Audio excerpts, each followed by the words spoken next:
Bonjour mes amis, voici le directeur. Oui, moi, maintenant,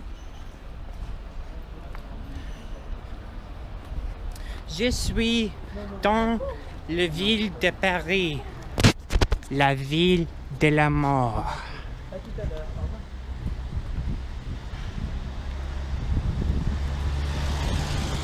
One of the major cultural centers, if not the center of power, culture, and commerce in the country of France. And in my opinion, one of the most, if not the most, beautiful city in the world. Now, in order to understand this city, one requires, of course, the basic knowledge of one's own nation to understand one's own capital city. As the Romans were withdrawing and the Roman Empire was in decline, the Franks ended up occupying this area. And a new line of kings ended up coming to power over the Franks, the Merovingian line of kings. First King Meroving, then Sigebert, and then Clovis. The one who was the first Catholic Frankish king. Whether or not he truly was saved or not is up for the debate. I have seen many conflicting stories about him, and it's rather difficult to research this, but in 508 AD, he made this city the capital of Francia, what we today call France.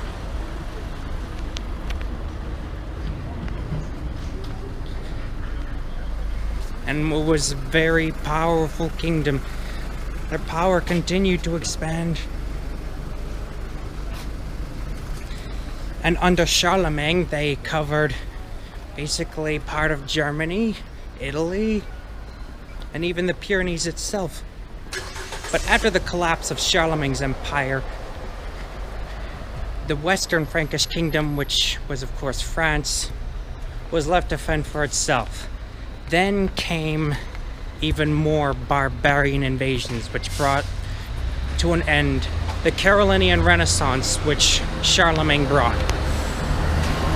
Thus, the dawn of the feudal system had begun in order to help protect the peasants against the marauding hordes all across Europe. From the Vikings, to the Magyars, to the Moors. In fact, in 485, this city of Paris was actually sacked by the Vikings. They were deadly warriors. And for so long, many of the Frankish kings didn't have the guts to stand up for themselves and ended up just paying tribute, hoping that would stave them off. Instead, it only created an incentive for them to come right back. In 885 to 886, the Parisians ended up going through a long struggle of being besieged by the Vikings because the Viking warships, the longboats, could travel upriver. And if you know your basic geography in France, one of the rivers we're about to see was how they were able to make siege upon Paris, France, as it was the Seine.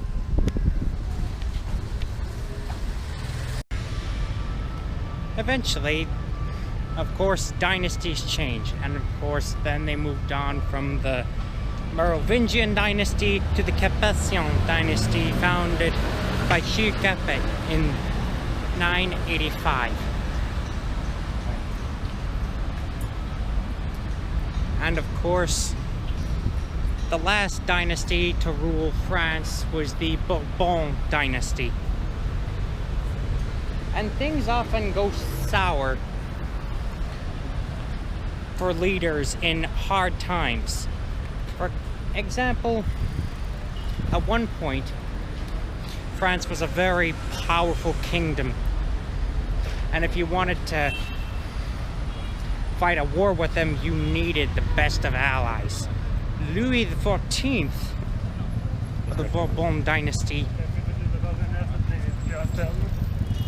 ended up going on a massive building spree, expanding his armies.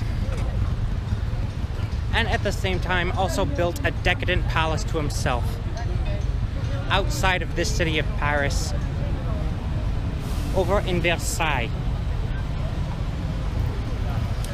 And the debt was so bad that it practically later on crippled the economy, and over 100 years later people were unable to pay off the debt. You speak French? Yeah.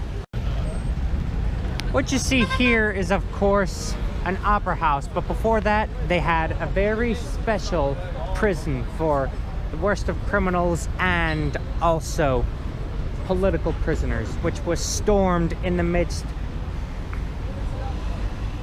of a war which Louis XVI had waged, even though he had previously lost the war with the British, with the 7 Years' War. And not only did that cost him a heavy debt, but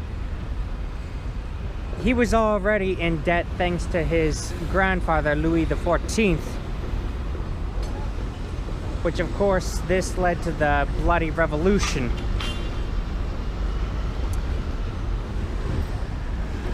First he signed the Declarations of the Rights of Man, but then as he tried to flee to Austria, then came the radical phase and things all got hectic. Well, at least hopefully we have learned, and we probably won't repeat the same mistakes as Louis XIV. Oh, god darn it!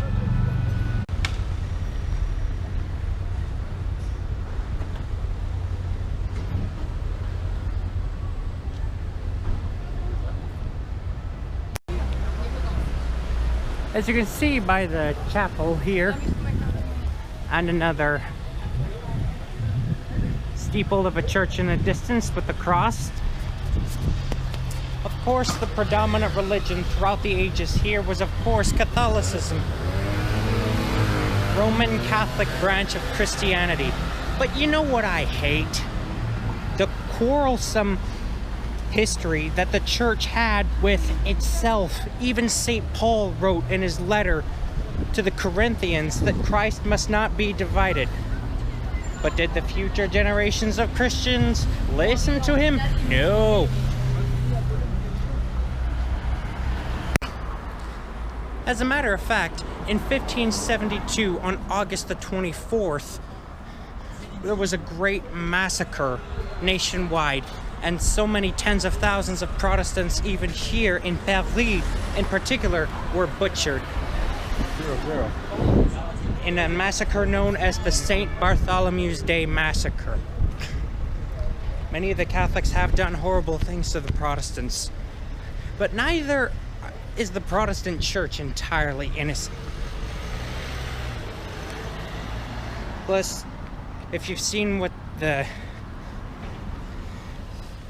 Protestant clan Campbell, along with the Protestant Lowlanders and the English, did to the Highlanders of Scotland, whew, now that was equally despicable.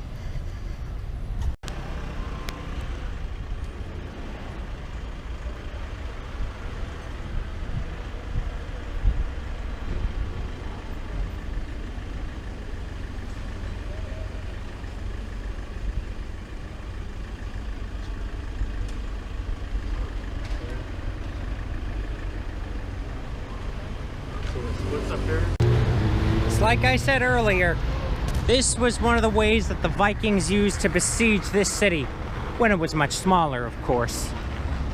The Seine River.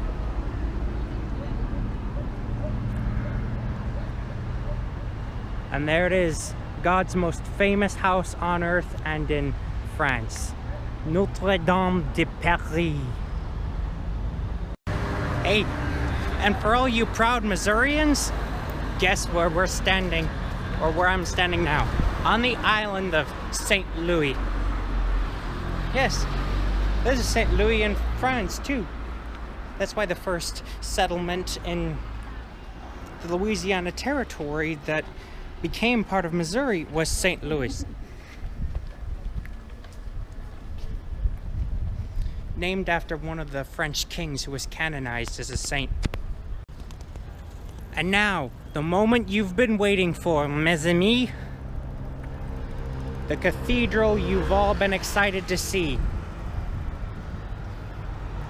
The cathedral that began in construction in 1163 as a beacon of uniting France under God, King, and country.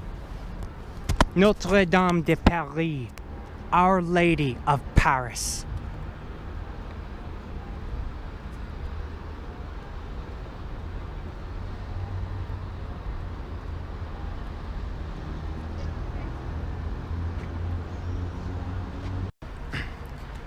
And also, this is a place I like to call a purified holy spot. Why do I call it purified? Well, this wasn't always the site of a Christian shrine.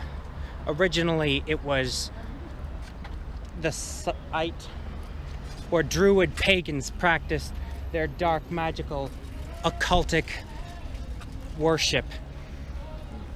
And afterwards, it was then reorganized by the Romans, where a temple to Jupiter was built. And then a Roman cathedral was built, which was of course ordered demolished in 1160, because in 1163 Notre Dame de Paris was the remodel. As a matter of fact, this beautiful house of God wasn't just completed within a decade or so. It took more than 100 years to finish this. The western towers and facade were completed in 1225. Now forgive me, the western facade was completed in 1225, and the western towers, those I believe are the western towers, were completed in 1250. And in 1345, this cathedral was finally complete. Boy, what a masterpiece it is. Now behold, the inner sanctuary.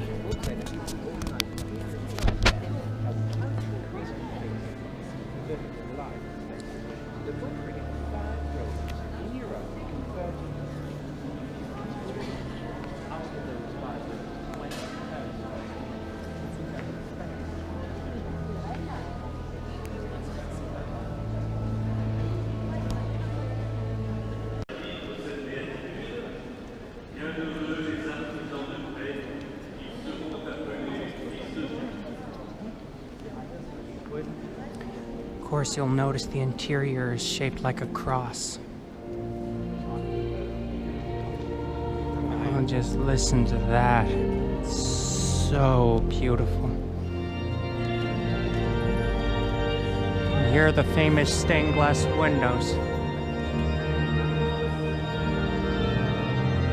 Look at those.